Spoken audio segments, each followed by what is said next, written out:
Welcome back to another one of my YouTube videos.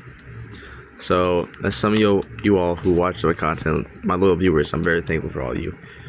You guys have seen I've been doing a lot of GTA 5 content. Like, I posted a lot of it. That's like, this was my 6th playthrough of the game. A little backstory, I still think my first time was in 2020 on my PS4. But I lost that PS4 is like fried, so I lost all my data. So I decided when I got my PS5, I wanted to go in and, play through it again. And this was my 6th time playing through, because I played this through 6 times. And so I want to talk about, I haven't got the ending out to you guys, so obviously I picked Death Wish, like you should, but I'm going to explain all 3 endings and why Franklin makes the decision to do A and B.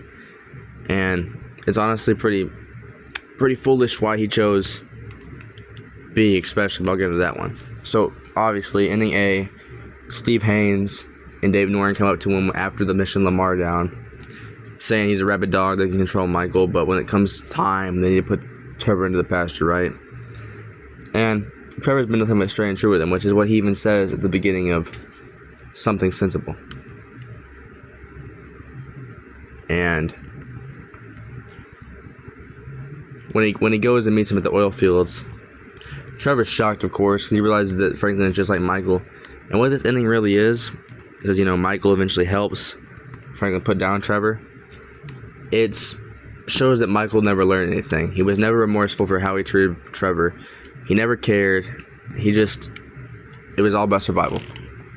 And that's exactly what he tells Franklin towards the end of the mission. Surviving is winning, kid. Everything else is bullcrap. So, it's a very depressing mission. As the song Don't Come Close plays, you just really get this feeling of emptiness, like you really did do something terrible to somebody that might have been crazy, might have been a terrible person, but was at least always loyal to his crew and stuff. And this mission is probably the 3rd worst. I mean, you're not completely terrible for picking this mission, but you're definitely not. I don't view it in a good light. Ending C is definitely better than this one. Now, the second mission you can choose out of the 3 is ending B. Actually, I have one more thing I want to say about ending A. As you notice, Trevor is always a high-strung person. Like, he could have fought back. Like, when he falls at that truck, I watched somebody, I think his name is Gypsy, he's a YouTuber. He said, like, Trevor, he accepts his death. He doesn't want to live anymore. Realizes the only person that he ever loved and he thought loved him truly was just a Judas the whole time. And he accepts his death, which is the saddest part of that mission. Now, on to ending B, which is your second option, which is the worst one to pick. It starts out by Devin Weston telling Franklin, Michael's caused me problems, he has to go. And, another thing someone else pointed out, Devin or Steve never even threatened Franklin. So, I think Fuzzy Slippers pointed out, or somebody, it's just out of character for Franklin to do that. And there's a whole thing, the GTA 5 villains weren't that good. Maybe if you focused on Madrazo or Wei Chang, you could have had a better story, but that's a different discussion. But anyways, so Franklin will call Michael, tell him to meet him out, like, at the deserted place, a quiet place out in the desert. And we find out that Michael's daughter is going to college. And this is a happy moment. And it's really meant to get the guilt trip you for picking this ending. But Franklin will chase him to these I think smoke towers, and Michael goes back and forth. You were like a son to me, and Franklin's like, we both use each other. And he gets to the top of one of them, and it really shows you, like, this ending is Franklin becoming Michael in a sense. Michael tried to change his ways, and a lot of people say, like, well, Franklin thought Michael roped him into it. If you don't remember, in the mission where Michael goes to the morgue to find Mr. K's body because they thought he was there, Michael's like, go on a vacation, go somewhere else. But Franklin agrees to stay to it, which is why I don't understand that argument that some people want to make for this ending. Secondly, the ending is one out of character from Franklin. Both the first 2 endings are out of character, because he really did look up to Michael, because he never had a father growing up. So Michael was that to him. He helped him make money, and that was ending B. Now, some people say Michael got it coming. Michael was a hypocrite, a pretty bad person the other game. Trevor was bad too, but Trevor was loyal. So what this ending is he completely becomes what Michael was. some of the darkest parts of Michael. He's jaded, depressed. He'll become depressed, remorseful. It's like if you hear him talking to Lamar and a hangout, because you have to do it at night though, because Stretch is still alive. But he'll say it had to be done. He's not proud of it, and then he'll feel bad about Trevor more. Like, I don't understand that writing, because Michael never betrayed Franklin. I guess when he did to Trevor, he was afraid of, like, he knew that eventually Michael could pull something like that. But the most fitting inning C. This is what Franklin would do. All through the game, Franklin was being roped into these pyramid schemes. And this, another YouTuber, which I watched a video, spread this idea by picking inning C, where he just tells Devin Weston and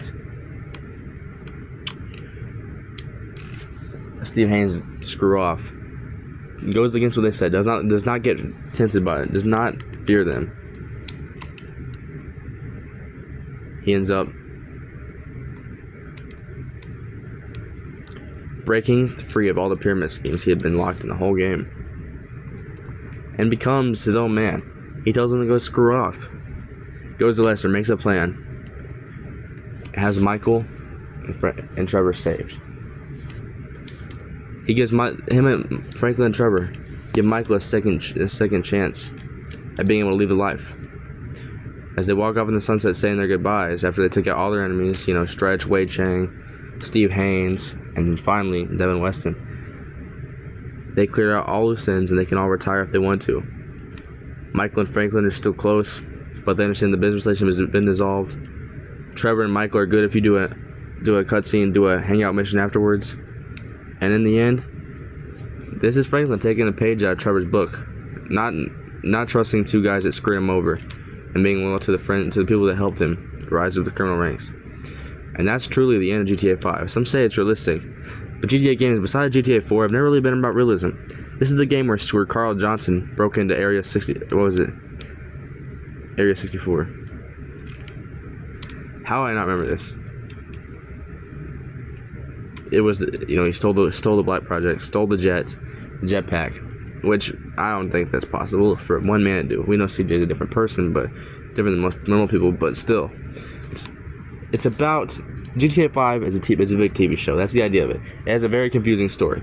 Its story is hated for that. It's so all over the place. GTA 4 had a nice, like, point-to-point story. It had an overarching theme.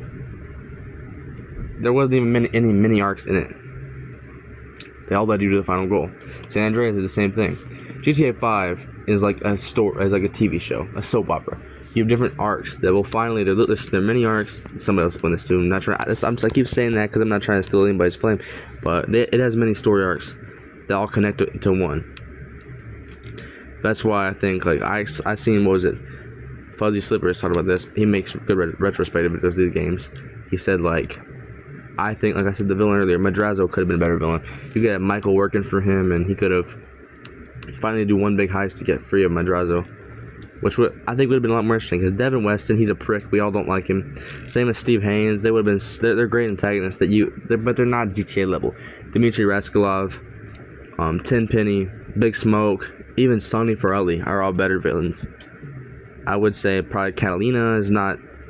Her syndrome is funny. It's very funny, but I would say she's not on the level of Devin Weston, but they just don't really hold that fear factor, which I think it would have been more interesting. You could even done Chang better, but in the end, depending on what ending you pick, you're gonna see like a different version of Franklin.